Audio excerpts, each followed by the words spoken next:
Vamos então para o último capítulo desse livro, que na verdade é um pós-fácil, Envelheça junto a mim. Ao me preparar para a quarta edição desse livro, a primeira em 1979, tive naturalmente de retê-lo a fim de verificar a necessidade de correções e mudanças.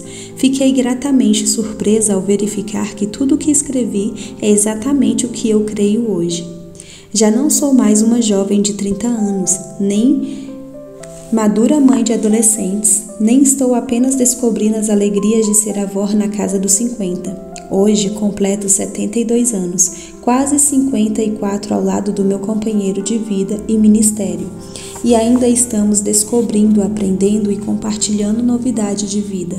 Estou descobrindo que, como diz o poema de Robert Browning, Robin Ben Ezra, o melhor ainda está por vir. O fim da vida para o qual o início foi criado. Prossigo aprendendo de um pastor que diz: aprendei de mim que sou manso de coração, e achareis descanso. Mateus 11, 29. Junto a um pastor não mais tão jovem, de coração bondoso, que cuida de mim com ternura ainda de garoto apaixonado. Somos abençoados, mesmo que tenhamos passado por tempos atribulados, mesmo que ainda estejamos em dificuldades e lutas inesperadas, mesmo quando não sabemos o que vai acontecer amanhã. É óbvio que eu não sou autoridade em minha vida, em vida de pastor cristão. Não tenho respostas para muitas das dúvidas que tinha no começo da vida de casada, nem particularidades, conselhos de mulher sábia a mulheres cristãs mais jovens, solteiras ou casadas com todo tipo de esposo, especialmente para as casadas com homens que se dedicam ao ministério da palavra. Às vezes a sabedoria foge e lanço mão da estultícia, isto é, da sabedoria segundo o mundo. Este livro é testemunho simples de uma mulher que vive e depende da graça de Deus, no ser interior e nos relacionamentos próximos ou distantes. Lau e eu temos o que expressou o velho apóstolo João. Não tenho maior alegria do que esta, a de ouvir que meus filhos andam na verdade. 3 João 4. Os 3 filhos são atuantes no ministério cristão. A filha como mulher de Deus, atuante na igreja, e os 2 homens pastores. Rogamos ao Pai que os netos sigam o caminho fiel dos seus pais, e todo dia agradeço ao Senhor que até aqui tem cuidado de nós. Há 5 meses não saio de casa devido ao isolamento imposto pela pandemia do Covid-19. Sinto falta até de fazer as compras de supermercado e farmácia.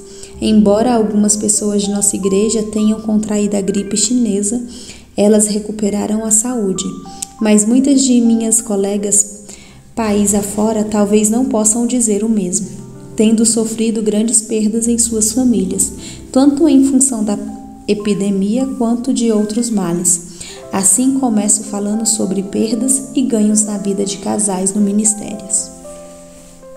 Perdas. Não temos a mesma agilidade que antes. Antigamente, quando eu lecionava para crianças na escola bíblica dominical, sentava, levantava, me gesticulava, pulava ao ritmo dos corinhos de ações da época. Hoje, sequer consigo me sentar no chão com elas, tendo o perigo de não conseguir me levantar. Falta também fôlego para cantar sem parar e levar pessoas ao grato louvor. Vadislau conseguia pregar sem microfone e alcançar os ouvidos mais distantes. Sua pregação era ativa e movimentada. Uma vez mais animado, chegou até a derrubar o púlpito. Hoje, além de mais comedido no uso da voz e na postura, ele não consegue pregar 3 vezes aos domingos e no meio da semana.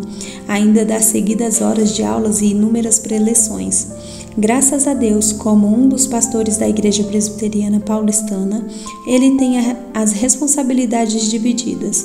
Assim mesmo, o preparo e a entrega de sermões requerem mais dele em termos de dedicação e força, e tempo para recuperar as forças depois. Ele viajava de carro, ônibus, avião e parecia incansável. Fazia conferências em uma cidade para em seguida viajar 12 horas para outra e pregar ou ensinar sem tempo de descanso entre um e outro compromisso. Eu o acompanhava, às vezes para cantar ou fazer as próprias palestras, outras somente para estarmos juntos. Hoje estamos limitados quanto a viagens, simplesmente não podemos aceitar compromissos que requeiram esgotamento físico. Não temos a mesma exposição que antes. Vadislau é comunicador que prega e aconselha a jovens, adultos e crianças, e era conhecido nas igrejas por todo o país. Hoje, somente quem lê seus livros, uma pequena e rara porcentagem dos crentes, sabe quem ele é e qual a sua mensagem. Confesso que para mim, como esposa, era motivo de orgulho santo saber que ele atingia e influenciava tanta gente. Encontramos dezenas de pessoas que dizem ter se convertido, resolvido ir para o ministério ou se tornado missionários devido à sua mensagem. Hoje perdemos qualquer ilusão de sermos famosos ou mesmo conhecidos. Além da perda de agilidade e diminuição de abrangência na esfera ministerial, tivemos e temos perdas de saúde com as quais lidamos todos os dias. Quando estávamos no início do ministério em Jaú, tivemos um acidente de automóvel em que vimos a morte de perto.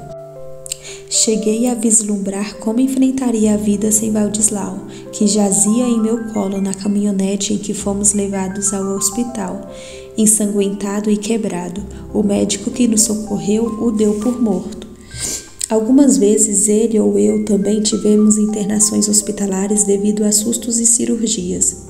A recuperação nesses incidentes foi rápida e a bom termo, mas na velhice, mesmo que nós amemos mais a vida, a morte é uma possibilidade realista.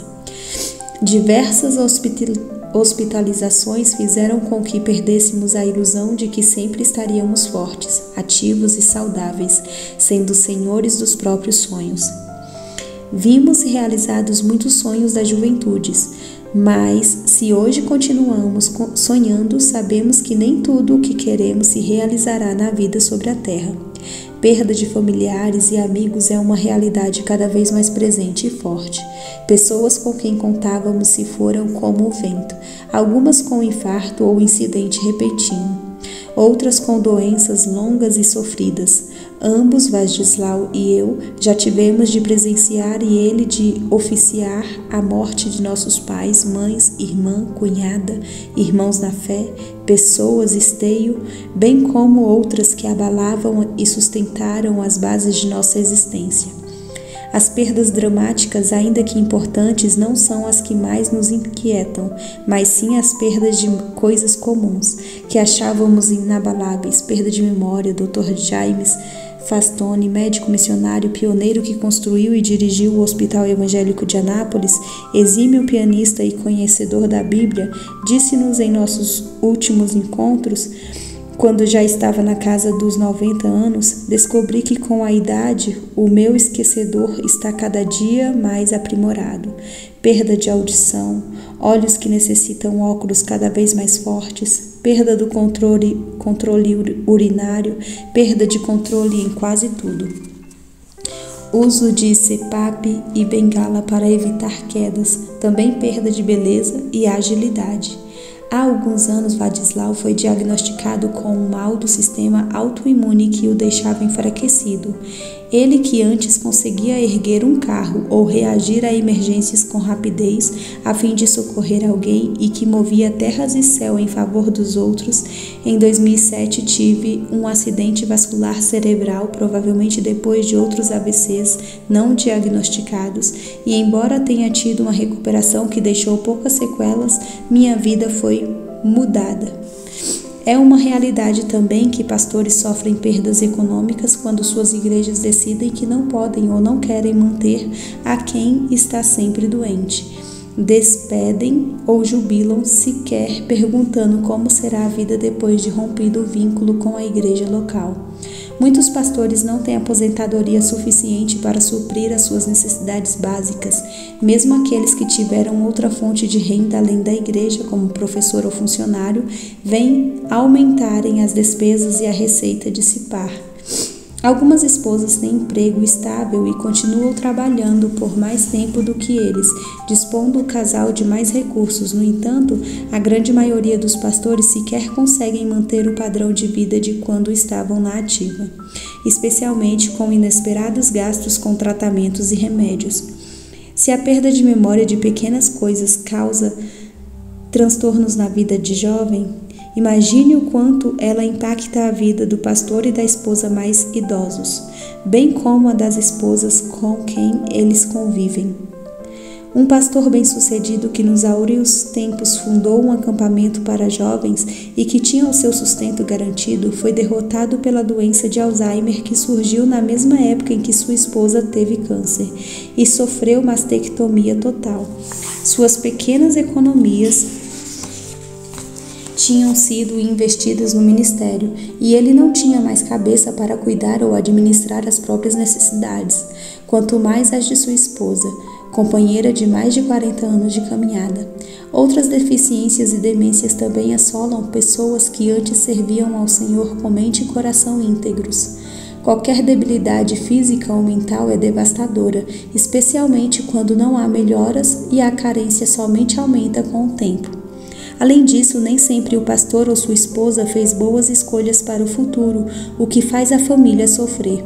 As perdas de saúde, bens familiares e estilo de vida são ainda piores quando acompanhadas de sentimento de culpa e de consequências permanentes para a esposa, filhos ou familiares. Ganhos. Quando jovens, Vadislau e eu tivemos alguns, pareciam muitos, conflitos na vida familiar e no ministério.